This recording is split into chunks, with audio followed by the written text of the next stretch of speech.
Hello everyone, welcome to my another blog.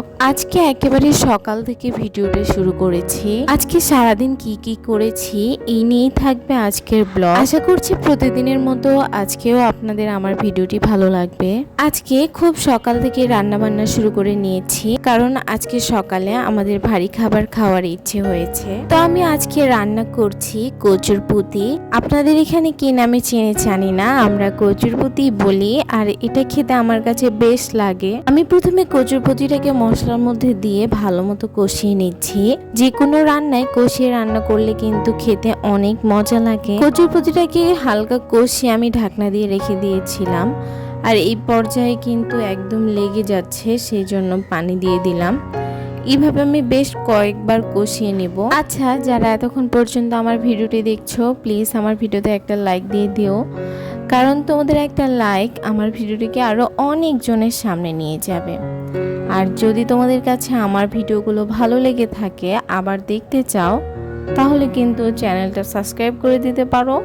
R Facebook page থেকে দেখলে follow দিয়ে দিতে পারো। তো তোমরা কিন্তু দেখতেই পাচ্ছ, কথা বলতে বলতে আমার এই কচুরপুতিটা কি পর্যায়ে চলে এসেছে, একেবারেই সিদ্ধ হয়ে গিয়েছে।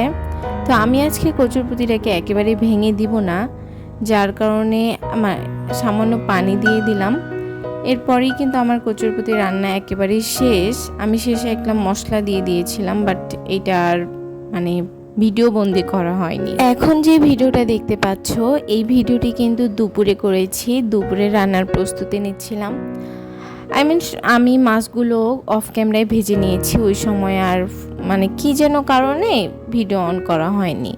এবার মাছটাকে পেঁয়াজ দিয়ে ভুনা করব, যার কারণে সবগুলো মশলা দিয়ে কষিয়ে নিয়ে এবার আমি মাছটা দিয়ে দিয়েছি। আর এইভাবে মাছ ভুনো খেতে আমার কাছে খুবই মজা লাগে, আর বাস্তবে এই তরকারিটাও কিন্তু অনেক মজা হয়েছিল। তোমরা কি কেউ বলতে পারবে এটা কি মাছ? আচ্ছা, দেখি কোন কোন বন্ধু আমার ভিডিওটি দেখে আর এই পর্যন্ত দেখে আমাকে কমেন্ট করে যে এগুলো কি মাছ। এই প্রশ্নটা কিন্তু আমি তোমাদের কাছে রেখে গেলাম। আজকে যেহেতু ফ্রাইডে তো প্রতিটা ঘরে অনেক কাজ থাকে। আমার ঘরে অনেক কাজ ছিল, যেমন অন্যান্য দিন যেগুলো করা হয় না, ঘর পরিষ্কার করা, বেসিন পরিষ্কার করা, রান্নাঘর পরিষ্কার করা, প্রত্যেকটা জানালা পরিষ্কার করা। তো এই কাজগুলো সাধারণত প্রত্যেক দিন করা হয় না, সপ্তাহে একদিনে করা হয়।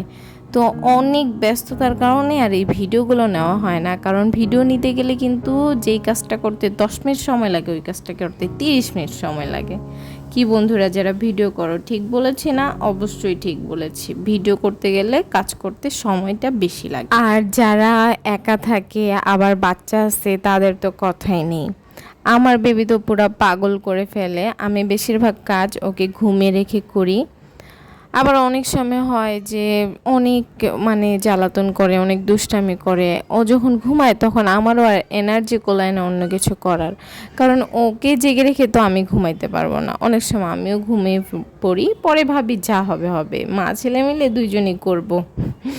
কে কীরকম করো বলো তো? আসলে যারা আমরা নতুন নতুন মা হয়েছি, সব কিছু সামলে উঠতে আমাদের কিন্তু ভীষণ প্যারা হয়। আচ্ছা, এই কড়াইটা দেখে কেউ আবার আমাকে বলো না যে এটা আবার কেমন কড়াই, ভাঙ্গা চাঙ্গা কড়াই দিয়ে ভিডিও করো।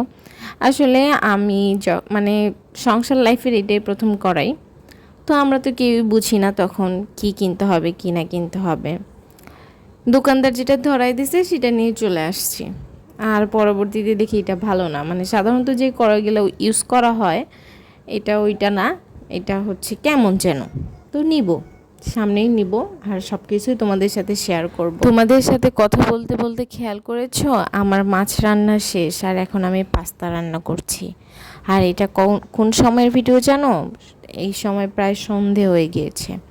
আমার হাজব্যান্ড বাইরে যাবে, তার অনেক ইচ্ছে করেছে পাস্তা খাবে। আমি তো তাড়াহুড়ো করে পাস্তা রান্না করতে গেছি, সে তো চলেই যাবে। আমি শুধু তাকে বলতেছি তুমি আমাকে 5টা মিনিট সময় দাও, আমি রান্না করতেছি। তো দেখতেই পাচ্ছ কেমন শুধু ঘুরছি আর ঘুরছি। এখানে আমি প্রথমে সবজিগুলো দিয়ে দিয়েছি। এখানে আমি দিয়েছি ক্যাপসিকাম, টমেটো, বরবটি। হ্যাঁ, এই কয়েকটাই দিয়েছি। আমার কাছে আসলে যে সবজিগুলো ছিল এগুলোই দিয়েছি। তারপরে একটু দিয়ে দিয়েছি টমেটো সস, আর আমার কাছে মশলা ছিল, চাট মশলা ছিল, এটাও দিয়ে দিয়েছি। তো সব কিছু মিলে আমার পাস্তা রান্না করা কিন্তু শেষ। আর এখন ঘর গুছাতে চলে এসেছি। আর অলরেডি আমার সব কিছু ডান। এবার বালিশের কাভারগুলো ঢুকিয়ে নেব।